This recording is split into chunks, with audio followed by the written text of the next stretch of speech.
कि देखो हम लोग थे गांव देहात के लोग, और गांव देहात में पंचायती जो सिस्टम था तो अदालती सिस्टम नहीं था, और हम लोग यहाँ जो परंपरा चलती थी वो किसी भी चीज को सवाई करके वापस करने की थी। तो जो भी हमारे साथी जो यहाँ पदाधिकारी बैठे हैं, जिस भी पद पे काम कर रहे हैं, आप लोग इस चीज के लिए संकल्पित हो जाइए, इस चीज के लिए कसम खा लीजिए कि टिकैत साहब ने और इस संगठन ने हमें जो जिम्मेदारी दी है किसानों की सेवा करने के लिए, जो भी पद पे आदमी है, चाहे अध्यक्ष है, उपाध्यक्ष है, सचिव है, महासचिव है, संगठन मंत्री है, किसी भी पद पे है, मीडिया प्रभारी है, आपको जो चीज मिल रही है, अगर आप लोग को 100 कार्यकर्ताओं की टीम टिकैत साहब आज दे करके किसी चीज का अध्यक्ष या उपाध्यक्ष बनाते हैं, तो हमारी और आपकी नैतिक जिम्मेदारी है कि जो गांव का इतिहास कहता है, जो इस देश का इतिहास कहता है कि कभी भी अगर हम कोई चीज किसी से ले, जब उसको वापस करने लगे तो उसे सवाई करके वापस करें। तो अगर आप 100 कार्यकर्ताओं के साथ आपको किसी पद की जिम्मेदारी मिल रही है तो ये आपका कर्तव्य बनता है कि जिस दिन आप उस पद से हटाए जाए तब तक आप इतनी मेहनत कर ले कि वो 100 से 125 हो जाए। इस सिद्धांत पे हमें आपको काम करना होगा। हमारे बहुत ही पुराने साथी सामने खड़े हैं, महात्मा जी जो इस तहसील के अध्यक्ष हैं, लेकिन कुर्सी पे नहीं बैठे, वॉलंटियर का काम कर रहे हैं। कम से कम 65 से 70 साल की उनकी अवस्था है। राम आश्रय जी हैं, वो भी तहसील के सचिव हैं।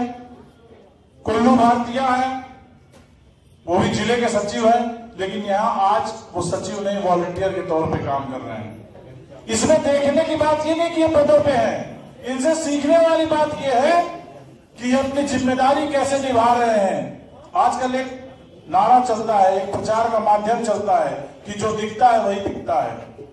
तो संगठन का जो आपके अंदर चीज दिखेगा नहीं तो बिकेगा कैसे।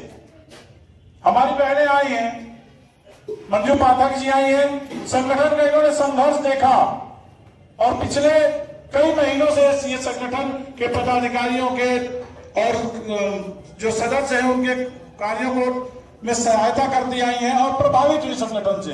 क्यों? क्योंकि हमने आंदोलन किए, हमने दिखाया कि हम लोग निस्वार्थ भाव से कैसे, चाहे वो महिला का समस्या हो, चाहे वो गांव का समस्या हो, किसी गरीब का समस्या हो, किसी नौजवान की समस्या हो, अगर समाज का दबा कुचला शोषित पीड़ित व्यक्ति है तो उसकी मदद के लिए भारतीय किसान यूनियन हमेशा हाथ फैलाए आगे खड़ा है। तो जो दिखता है वही दिखता है।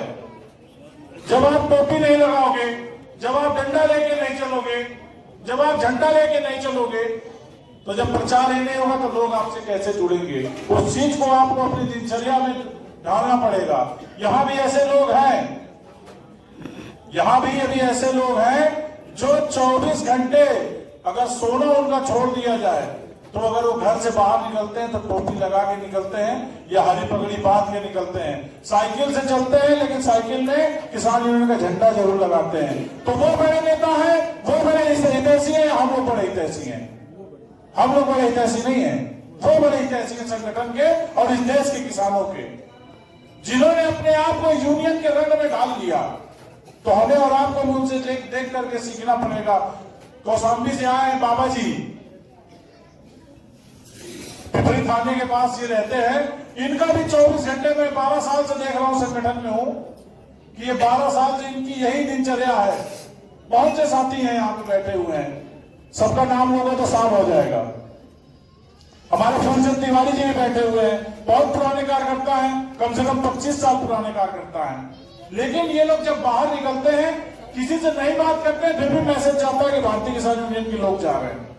अभी मसूदन तिवारी जी ने कहा कि 5 लोग चले जाओ यूनियन के तो अधिकारी की आधी शक्ति तुम्हारे अंदर आ जाएगी। वो आधा तो पहले याद देगा कि यूनियन वाले आ गए, लेकिन उसके लिए जरूरी है कि झंडा डंडा और सर पे टोपी और सीने पे बिल्ला होना चाहिए, तभी वो आपसे डरेगा, वरना वो शक्ति नहीं खींच पाएंगे आप, और ना वो आपसे डरेगा। ताली ना बजाओ भाई, सुन लो, ताली बजाओगे तो फिर कान में इतना वाइब्रेशन होगा भूल जाओगे क्या बोले हैं।